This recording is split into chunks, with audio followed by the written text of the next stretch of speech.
प्रश्न ये है कि क्या जीव के भाव और परिणाम ही उसका भविष्य निर्धारित करते हैं, या जो एक्शन करता है ये जीव वो इसके भविष्य को निर्धारित करते हैं।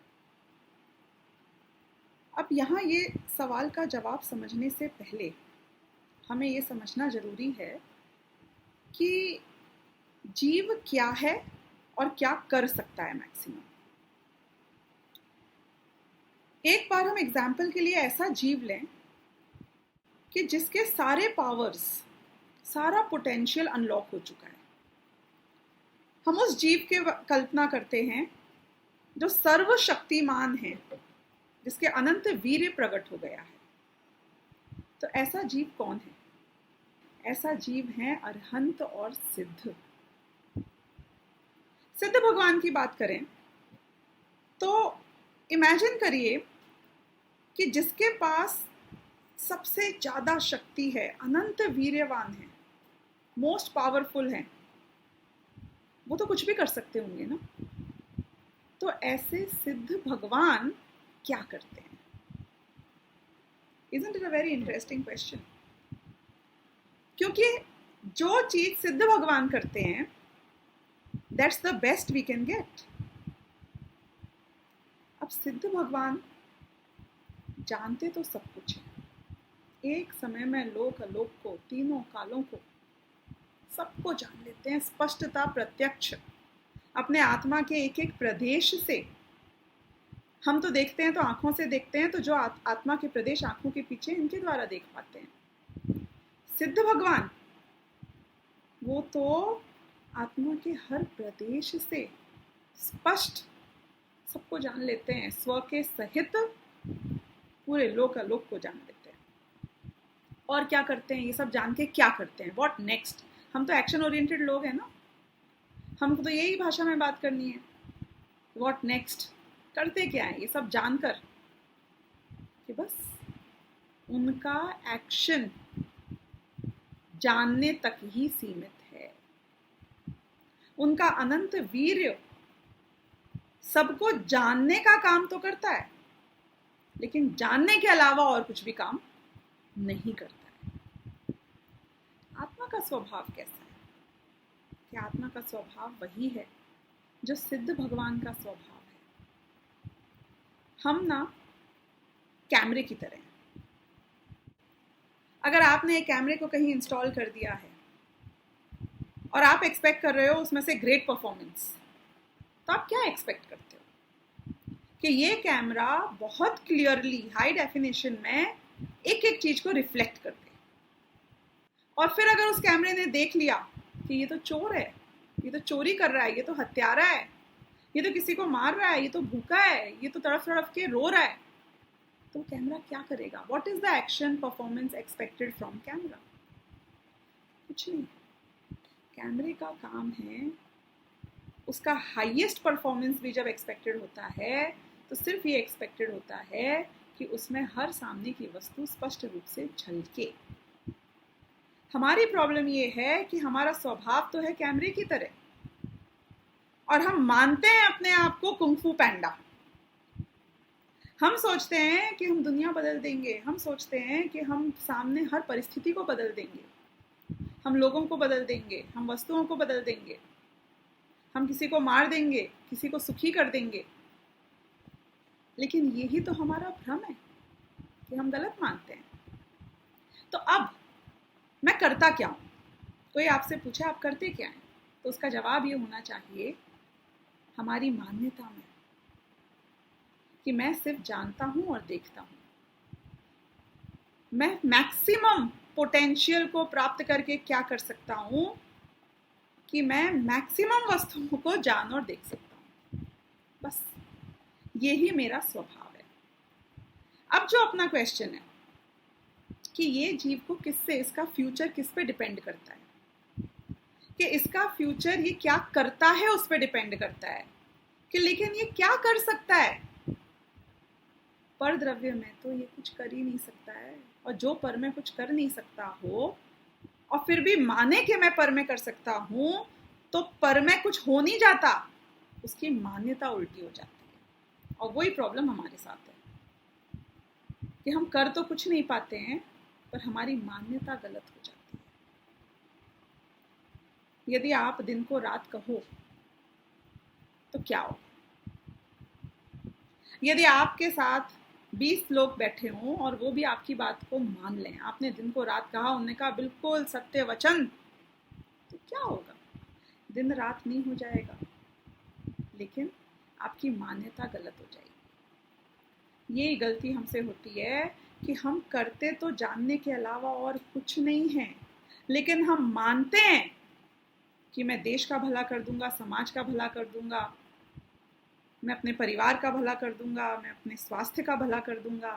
तो ये जो कर्तृत्व की बुद्धि है, ये तो भ्रम है, और इसको हमको पहले तो यहाँ पे रूल आउट कर देना चाहिए। और हम इस भ्रम बुद्धि को ही अपना एक्शन समझते हैं। तो ये अपना एक्शन समझना, ये क्वेश्चन ही गलत है। तो फिर क्या है मेरा एक्शन? कि बहुत सिंपल है, मेरा एक्शन है जानना और देखना। और एक बात बताऊं, आपके ये जानने देखने के जो फ्लॉ के कारण ही ये हमारे संसार में भ्रमण और दुख भी हो रहा है। क्योंकि मेरा जानना देखना खुद तो कुछ नहीं करता है परद्रव्य में, लेकिन इस जानने देखने के साथ में जो ये राग द्वेष के एलिमेंट्स आ जाते हैं, उस मिथ्यात्व की वजह से, उस भ्रमित मान्यता की वजह से, वो राग द्वेष के एलिमेंट्स अनंत संसार को बांधने का कारण बन जाते हैं। देखो, आदमी फिजिकली किसी से नहीं बंधा है, मैं किसी से बंधा हुआ नहीं हूँ फिजिकली, लेकिन मैं अपनी मान्यता से बंध जाता हूँ। मेरे बच्चे के साथ क्या रिश्ता है? किसने बांधा है मुझे उससे? कोई ने नहीं बांधा, कोई रस्सियाँ नहीं है, कोई एग्रीमेंट साइन नहीं हुए हैं, लेकिन मेरे बच्चे से राग का बंधन है। राग खुद बंधन है। बंधन ढूंढने हमें बाहर नहीं जाना है, असली में तो कोई बंधन है ही नहीं। राग का अर्थ है कि मेरी मान्यता कि ये मेरा बच्चा है, इस मान्यता के कारण ही मैं अपने बच्चे से बंधा हुआ हूं।